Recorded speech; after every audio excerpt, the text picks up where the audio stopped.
just give people a moment to do that.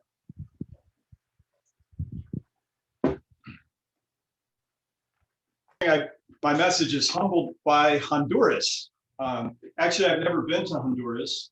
I don't know a whole lot about Honduras, but I wanted to talk about Honduras this morning because on October 24th, which is the 75th anniversary of the United Nations, Honduras became the 50th state to ratify a very important treaty at the United Nations.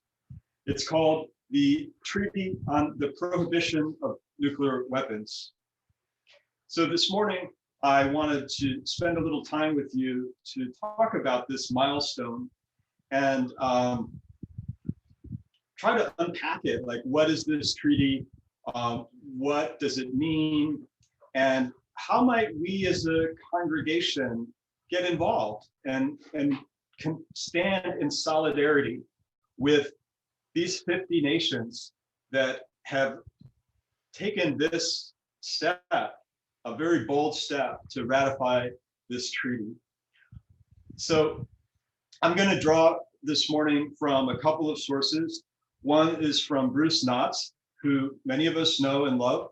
He is a staff person of the Unitarian Universalist Association, who works at the Unitarian Universalist United Nations office. So I want to bring up a couple of emails that recently came from Bruce Knotts, just to connect us with this important office within our denomination. I think I have a screen sharing capability. No, I need to be empowered with that. So Elizabeth, could you give me the power to share my screen?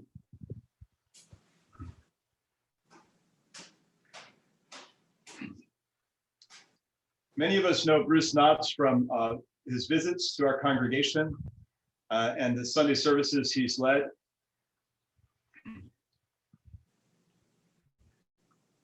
The United Nations office is a great resource for us to connect to, especially in this time, or as we remember the United Nations.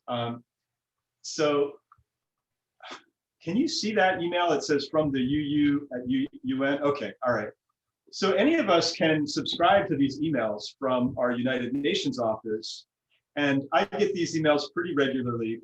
And this is sent out from Bruce Knotts. So he's telling us the 75th anniversary of the United Nations presents an opportunity to examine how power is exercised within this global body. He goes on to say the number of powerful nations has expanded since 1945, and most of the world's countries are independent, and the number of UN member states has expanded from 51 in 1945 to 193. So I think that's pretty exciting.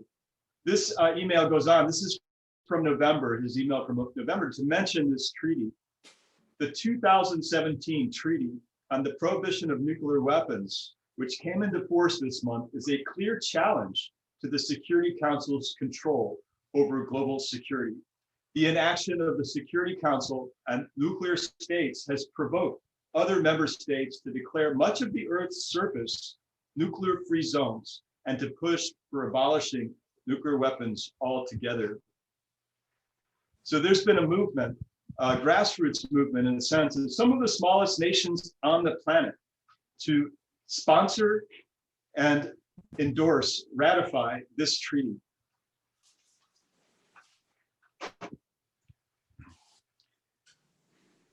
Bruce sent out another email just on Friday about Human Rights Day. And this is what he says. Human Rights Day reminds us that we as individuals are essential to making sure that every person's human rights are fulfilled. The UNDHR, the Universal Declaration of Human Rights, turned 72 this year, clarified the rights that every person possesses, but countries must still be held accountable for upholding those rights. And this is where Bruce says our office at the UN becomes so important. He says every day our work puts us in conversation with decision makers at the halls and now virtual halls of the United Nations, where we can lift up Unitarian Universalist values, and voice our concerns about human rights that are neglected. So this coming week on December 8th, Bruce is inviting all of us to an event on Human Rights Day, a virtual event dedicated to the idea of joy as resistance for women and girls of African descent. So there are a number of resources that come from our UUA office at the United Nations and from Bruce Knotts. And this is a great time for us to connect to some of those resources.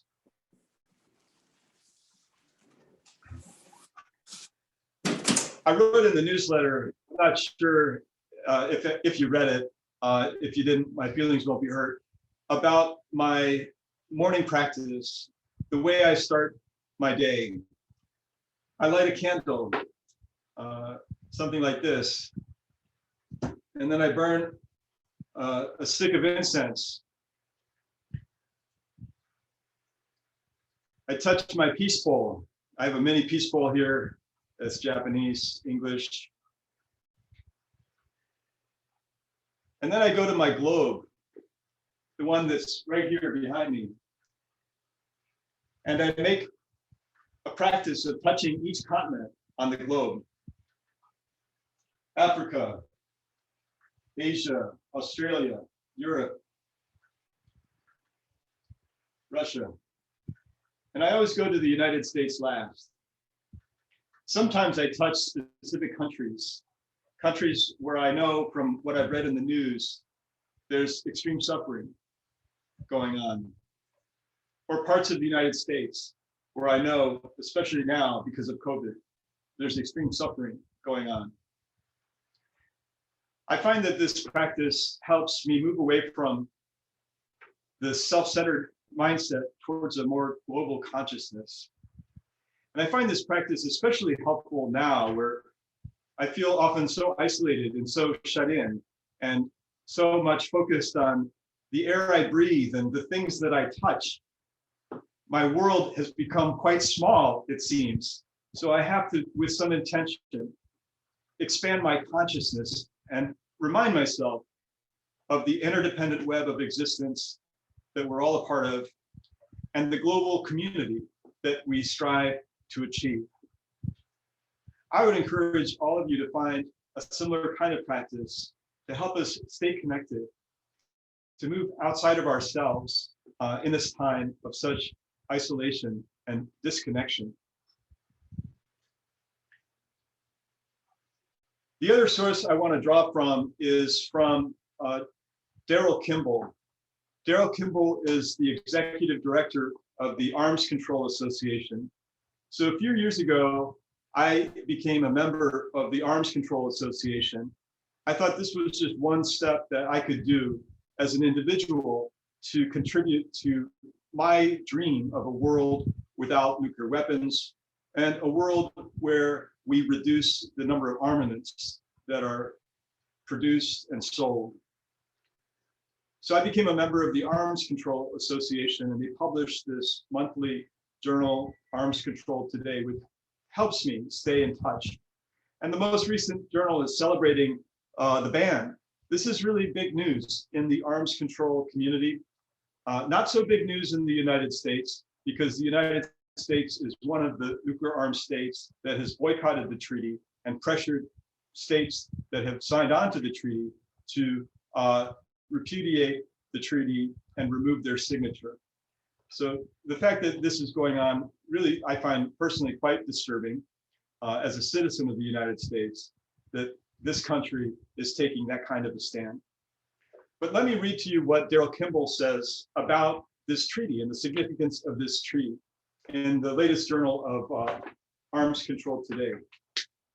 He says this: the Treaty on the Prohibition of Nuclear Weapons, which will enter into force on January 22nd, marks a new hopeful phase for the long-running struggle to prevent nuclear war and eliminate nuclear weapons. It comes at a time when the risk of nuclear war is rising. The world's major nuclear-armed states are failing to meet their nuclear disarmament obligations, and public attention is focused on other global threats. The treaty has the potential to stimulate further action on disarmament and take us closer to a world without nuclear weapons. For the first time, he writes, since the invention of the atomic bomb, nuclear weapons development, production, possession, use, and threat of use, and the stationing of another country's nuclear weapons on a state party's national territory are all expressly prohibited in a global treaty. The treaty also requires, for the first time, that state parties provide victim assistance and environmental remediation to those affected by nuclear weapons use and testing. This is like a really big deal, and it's a beautiful moment to celebrate this landmark moment in our lives. The sad part of this, and I already mentioned some of that sadness, is that leaders of the 5 largest and oldest nuclear armed states, which he writes, cannot agree on how to meet their own disarmament obligations, are trying to undermine the growing global support for this treaty, even as they modernize their arsenals and arrogantly insist on their national defense requires threatening the mass annihilations of innocent people with nuclear attacks and imperiling countless others not party to any conflict. Kimball writes, these tactics are counterproductive and divisive. Let me show you a map that's printed here. This is a map that shows the countries that ratified the treaty. The darkest colors are the countries that ratified the treaty. There are 50 of them. It took 50 to ratify it before it entered into legal force. The ones that are a little bit lighter color, they signed the treaty. So there's 84 countries that signed and now 50 that ratified. But I'm going to hold you up this map. Look at the countries that ratified and where are they? Notice the little dots in the oceans, these islands, these little island countries who have suffered so much because of nuclear testing in the ocean. Their people have suffered. They have become sick from nuclear testing. They understand the consequences of these weapons. Look at the countries in Central America. I stand in solidarity with Central America this moment because these countries have stood up to the United States. They've stood up to the bullying. Countries like Costa Rica, like Mexico, like Nicaragua, like Honduras, all of these countries have signed on to this treaty. They ratified this treaty. It's a really remarkable list. You can read about the treaty and you can see all the countries that have signed on by visiting the link that I put in the chat box. It's at the very top of the chat box. I'm going to show you that list now. I can share my screen with you.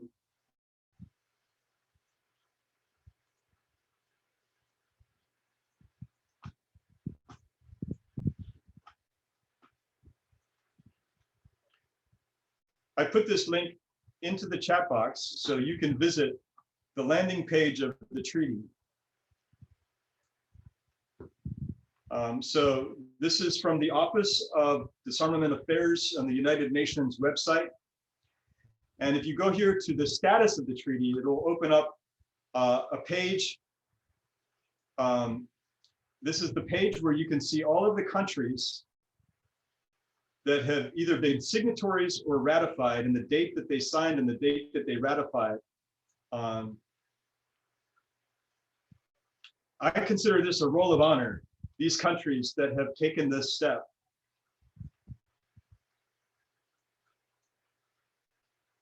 And here they are.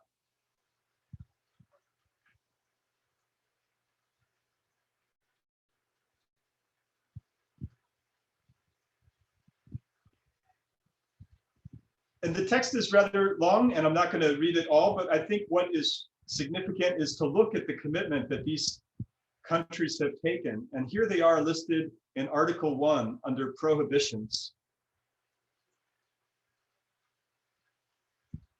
In ratifying this treaty, these 50 countries have taken a stand,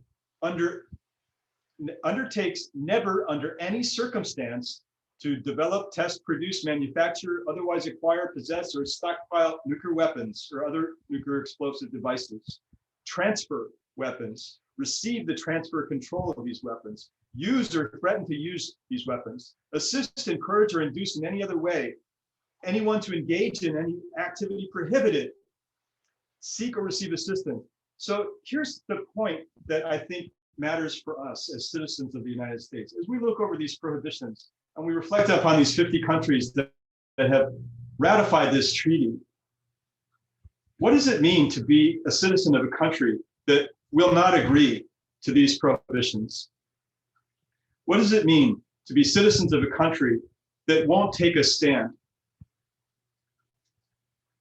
In other words, all of these prohibitions are things that the United States is doing. And what does it mean for us as people of conscience who belong to a religious community committed to the democratic process when we see that the majority of the nations of the world, more than half, have signed on to this treaty? Within the treaty system of the United Nations, every nation gets a vote, and no vote is more important than any other. I'm humbled by Honduras. I'm humbled by these other nations that have taken a stand to stand up for humanity, to stand up for the earth in ratifying this treaty. And I'm sad and, quite frankly, ashamed of the United States. And I'm concerned as a person who wants to live in right relationship with people and the planet. I'm concerned that my voice that wants to be in solidarity with Honduras, with the people of these 50 nations who have ratified this treaty, my voice is not heard by my own government. But I'm hopeful that under a new administration, we might make progress. And I'm hopeful that as a member of a religious community that values the inherent worth and dignity of all people, that our voice might be heard. And I leave you with this challenge as a religious community, a congregation that has a voice. I wonder what it would look like for this congregation to have your own resolution in support of this treaty, to ratify it in a sense as a congregation, and to make that public, make that known in the newspapers, make that known to the United Nations office.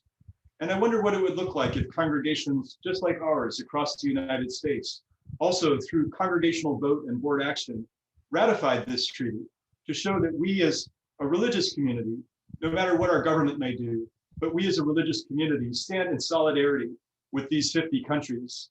And we stand in solidarity with the prohibitions of this treaty. That's my hope, and that's my challenge. Whether this congregation can rise to the challenge is up to you.